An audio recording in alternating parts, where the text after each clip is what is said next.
Mwenyezi Mungu yupo, anafanya kazi yake. Kila yaumi huwa fi sha'ni, kila siku yupo kwenye jambo lake linalomshughulisha nalo. Huyo ndio Mwenyezi Mungu. Lazima uamini kwamba Mwenyezi Mungu yupo. Kwa sababu nasema hivyo kwa nini? Kuna watu ambao hawaamini uwepo wa Mungu, wala ambao wanaosema kwamba kila kitu hutokea kwa tabia ya nchi. Watu tunakufa kwa sababu ya tabia ya nchi, tunazaana kwa sababu ni mfumo. Sasa lazima uamini uwepo wa Mwenyezi Mungu kwamba yupo. Lakini la pili, lazima uamini kwa Mwenyezi Mungu Subhanahu wa Ta'ala huwa almustahiq wahdahu liibadatihi la sharika. Lazima uamini kwa Mwenyezi Mungu yupo pekee na anastahili kuabudiwa pekee yake katika ibada. Allah anasema katika Qur'an, qul huwa Allahu ahad. Sema Muhammad kueleza Mungu ni Allahu as-samad. Mungu yeye ndio mkusudiwa, ndio anayekusudiwa kufanywa ibada. Yaani Allah kakuchagulia Uislamu uweze kumwabudu yeye peke yake ndani ya Uislamu. Yeye ndio mkusudiwa katika mambo yote, katika kutaka kwako msaada, katika ibada, shida zako zote ukimbilia kwa nani?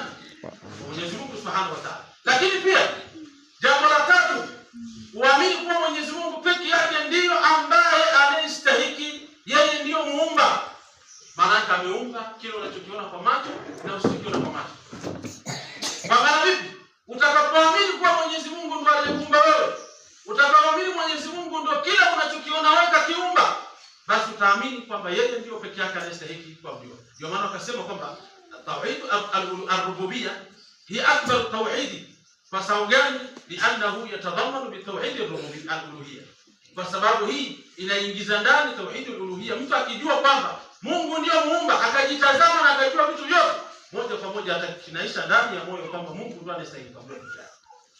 Lakini la nne, katika kumwamini Mwenyezi Mungu, lazima umwamini Mwenyezi Mungu peke yake kwamba yeye ndio anayestahili kuabudiwa au kufanini kusifiwa kwa kupitia majina yake pamoja na sifa zake alizonazo. Allah anasema katika Qur'an, qul ud'u Allah au ud'u ar-Rahman ayya ma tad'u falahu al-asma'ul husna. Kwamba ewe Muhammad waeleze, mwabuduni Mwenyezi Mungu au Ar-Rahman. Tambueni kuwa Mwenyezi Mungu ana majina mengi mazuri, muombeeni naye. Kwa maana vipi? Usiende kulitaja lisilokuwa la Mwenyezi Mungu. Usiende kukaita kamzimu kwako kama kwamba babu, sisi tumekuja, mtoto wenu kamaliza sekondari, mtoto wenu kaona kapata kamchumba, sasa hebu muandalie mazingira, tunataka tumbariki. Kipindi hicho mna vimaziwa vinawekwa